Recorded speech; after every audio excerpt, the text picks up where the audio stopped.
तो चलिए कुछ और भी एग्जांपल्स ले लेते हैं, उसके बाद ही ये क्वेश्चंस को शुरू करेंगे, क्योंकि क्वेश्चन बहुत भारी बात नहीं है। ठीक है, अगर हम पूछे कि 5 क्यूब प्लस 1 किस टाइप का नंबर है, तो आप ये बोलोगे कि 5 क्यूब प्लस 1 उस टाइप का नंबर है जिसमें यदि हम 5 से डिवाइड करेंगे तो रिमाइंडर 1 छोड़ेगा। ठीक है ना, जैसे कि 6 हो गया, 6 को हम 5 इंटू 1 प्लस 1 से लिख सकते हैं। तो ये इस टाइप का नंबर है जिसमें हम 5 से डिवाइड करें तो रिमाइंडर 1 छोड़ेगा। तो अब 6 में क्या करो कि तुम और 6 जोड़ दो, 12 हो गया। तो 12 किस टाइप का नंबर होगा, 6 में 5 जोड़ो तो 11 हुआ। 11 भी किस टाइप का नंबर है, इसी टाइप का नंबर है, 5 गुना 2 प्लस 1। 5 क्यू प्लस 1 है, हो गया ना, ये क्यू की तरह काम करेगा। 11 5 जोड़ो, 11 5 कितना हुआ तुम्हारा 16। तो 16 को भी हम लोग 5 गुने 3, 5 या 15 प्लस 1। तो ये जितने भी सेट ऑफ नंबर्स लिखे जा रहे हैं 6 11 16, वो 5 क्यू प्लस 1 टाइप का नंबर है। ठीक है, ये समझ में आ रहा है। अब देखो कि अगर हम 5 क्यू प्लस 2 लिख दें, इसका मतलब क्या होता है। तो 5 क्यू प्लस 2 इस तरह का नंबर है जिसमें हम 5 से डिवाइड करेंगे तो रिमाइंडर 2 छोड़ेगा। जैसे कि आप ले लो 7 को हम लिख सकते हैं 5 गुने 2, 5 गुना 10, क्योंकि ये 5 क्यू है, और प्लस 2, 5 सॉरी गलत बोल दिए, 5 एकम 5 होगा ना, और 2, और फिर साथ में तुम 5 जोड़ दो, ये है ना 5 जोड़ो, 7 5 12। तो 5 गुने 2 लिखो, 5 गुना 10 प्लस 2 12 आ गया। 12 5 17, 5 गुने 3 5 या 15 और 2 17 अगेन। तो ये अब क्लियरिफाई हो पा रहा है कि 5 क्यू प्लस 2 किस टाइप का नंबर है। अब हम ज़रा देखना, अब हम लिख रहे हैं 5 क्यू माइनस 4, ये किस टाइप का नंबर है। तो आप कभी भी ये नहीं बोल सकते हो कि 5 से डिवाइड करने पर रिमाइंडर -4 छोड़ रहा है। सबसे पहले तुम्हें इसे कन्वर्ट करना पड़ेगा प्लस में। तो प्लस में कन्वर्ट करने के लिए क्या करो कि 5 क्यूब और -4 को क्या लिख लो -5 और प्लस 1, इससे -4 आ जाएगा यहाँ पे। अब इसको 5 में मिला लो क्योंकि 5 का मल्टीपल हो जाएगा। तो 5 क्यू प्लस 1 मतलब कि ये दोनों एक ही टाइप का नंबर है, 5 क्यू -4 और 5 क्यू प्लस 1। ये बात को समझना पड़ेगा। अब देखो इसी 6 को हम ऐसे कैसे बना सकते हैं, 5 क्यू -4 कैसे बना सकते हैं। देखो यहाँ -4 बनाना है तो अब 5 में क्या चीज़ का गुना करें कि 6 मतलब 6 आ जाए, है ना। तो आप ज़रा नहीं मालूम है तुमको कि 5 में क्या चीज़ का गुना करें ताकि ये दोनों मिल के 6 आ जाए, तो उसे x मान लो। तो x मान लोगे तो ये 4 को इधर भेजो तो 6 + 4 डिवाइडेड बाई 5 यानी कि 1। आप क्या लिख दो यहाँ पे 1 लिख दो। अब देख लो तुम्हारा आ जाएगा 6, नहीं कुछ गलती बोल दी क्या, 6 4 10 में से 5 गया 2 बचेगा ना, तो ये 2 लिख दो। अब ज़रा देख लो 5 गुने 2 10, 10 में से 4 गया 6 आ जाएगा। अब इसको भी हम लिख सकते हैं 5 गुने यहाँ पे -4 कर दिए, ये 3 लिख दो, 5 या 15 में से 4 गया 11।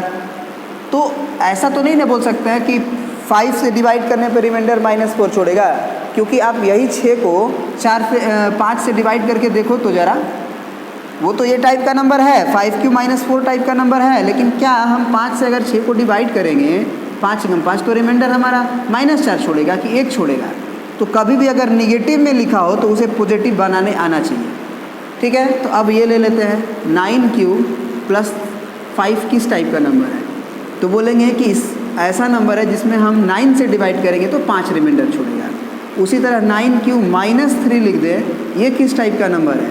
तो पहले इसे बनाओ, 9 क्यूब माइनस लिख दो ये 9 और प्लस लिख दो 6 हो जाएगा। अब ये 9 क्यू बना लो, 9 क्यू प्लस 6, तो 9 क्यू -3 जो है 9 क्यू प्लस 6 टाइप का नंबर है, जिसमें कि हम अगर 9 से डिवाइड करेंगे तो 6 रिमाइंडर छोड़ेगा। ये नहीं बोलेंगे कि -3 रिमाइंडर छोड़ेगा। ठीक है, आई होप कि हम ज़्यादा आपको एक्सप्लेन करके समझा दिए, लेकिन ये चीज़ समझोगे तो इस तरह के क्वेश्चंस में अब कोई डाउट नहीं होगा।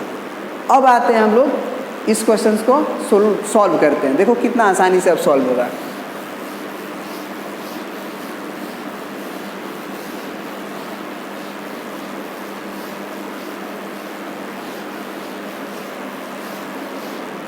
चलिए क्वेश्चंस को पढ़िए आप। तो चलिए स्टार्ट करते हैं।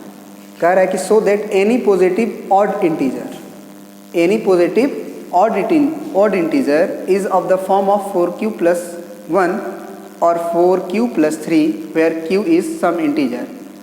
चलिए एक काम करते हैं, हम कोई भी ऑड पॉजिटिव इंटीजर को मान लेते हैं, क्योंकि कोई भी को आप ऐसे नहीं मान सकते हैं कि 3 मान लें, क्योंकि 3 के लिए बस नहीं ना प्रूफ करना है, एनी कोई भी पॉजिटिव ऑड इंटीजर हो उसके लिए सॉल्व करना है, तो एक वेरिएबल की तरह मानना पड़ेगा। तो let a be any positive odd integer. ठीक है, अब इस 4q + 1 में से 4 देख के आपको क्या करना होगा कि 4 से इसे डिवाइड करना होगा। Now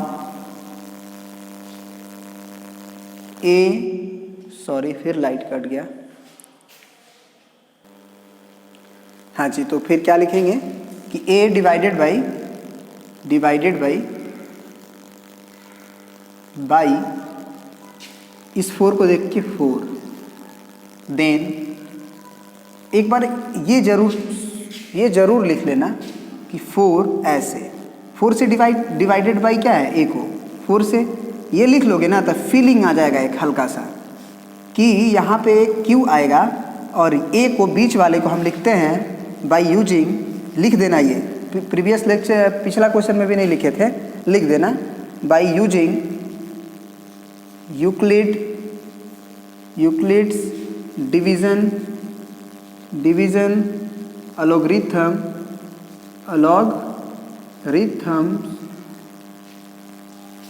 a is equal to 4q + r। अब तुम खुद आइडेंटिफाई करो कि यदि तुम 4 से डिवाइड किए हो तो r को अब तुम्हें less than greater than equal to 0 और लेस देन इक्वल टू भी लिखने की जरूरत नहीं है, बल्कि आप r बराबर लिखो 0 होगा, नहीं तो 1 होगा, नहीं तो 2 होगा, नहीं तो 3 होगा। इस 4 को देख के बस डायरेक्ट लिख दो, क्योंकि अभी तुम्हें पता है कि b क्या है, b से ना a को डिवाइड करते थे तो डायरेक्ट लिख देंगे ये।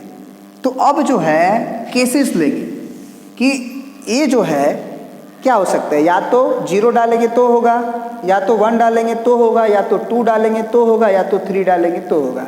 मतलब कि a का जो टाइप है वो बनेगा 4q, या फिर a बनेगा 4q + 1, या फिर a बनेगा 4q + 3, या फिर a बनेगा 4q + 2 छूट रहा है +2 और 4q + 3, क्योंकि आप 4q + 4 नहीं लिख सकते हैं, क्योंकि 4 रिमाइंडर नहीं बच सकता है, क्योंकि 4 से डिवाइड किया जा रहा है तो 4 रिमाइंडर नहीं बच सकता है। ठीक है, तो अब हमें ये आइडेंटिफाई हो गया कि दुनिया का कोई भी एनी पॉजिटिव इंटीजर जो a होता है, या तो वो 4q बनेगा, या तो 4q + 1 बनेगा 4 से डिवाइड करने पे, या 4q + 2 बनेगा 4 से डिवाइड करने पे, या 4q + 3 बनेगा 4 से डिवाइड करने पे। अब ये बात तो हम जानते हैं कि अगर कोई नंबर q एक इंटीजर्स माना गया है, तो 4q रहने से 4 से अगर वो q डिविजिबल है तो 2 से तो डिविजिबल होगा। उसी तरह से 4q + 2 को हम 2 कॉमन लेके लिख सकते हैं 2q + 1। अब ये 4q + 2 है, अगर 2 का मल्टीपल आ गया इसमें तो निश्चित रूप से a जो है वो 2 से डिविजिबल नंबर है, तो ये नंबर और ये नंबर तो हम लेंगे ही नहीं। क्यों नहीं लेंगे? क्योंकि वो ऑड को रिप्रेजेंट नहीं करता है। ठीक है, तो यहाँ क्या लिखेंगे, here 4q and 4q + 2 represent divided by, ऐसे लिख देंगे divisible by bar bar line cut रहा है। हाँ जी, तो 4q डिविजिबल बाई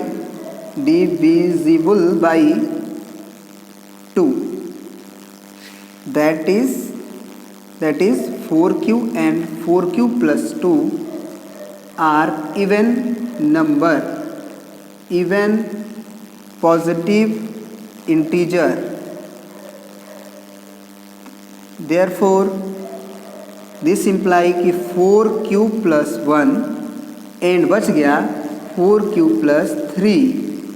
अब ये तो 2 से डिविजिबल नंबर नहीं है क्योंकि कभी भी 2 कॉमन नहीं हो सकता है इसमें।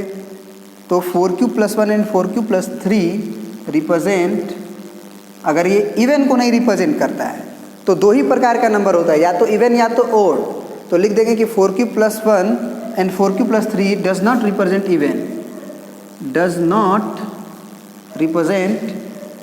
Represent even positive integer, this imply it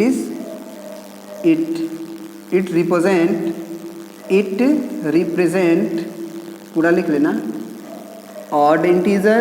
और यही बात आपको प्रूफ करना था कि दुनिया का कोई भी पॉजिटिव ऑड इंटीजर जो होता है, एनी पॉजिटिव इंटीजर, या तो वो 4q + 1 फॉर्म होता है या तो 4q + 3 फॉर्म होता है, where q belongs to some integer. तो देख लिए ना, यूक्लिड डिवीजन एल्गोरिथम का यूज क्या हुआ, इस रिमाइंडर वाला कहानी। यूक्लिड साहब ने यही ना बोला था कि आप किसी नंबर को b से यदि a को डिवाइड करोगे तो एक क्वोशिएंट q आएगा और रिमाइंडर r आएगा, तो r जो होगा वो b से कम होगा।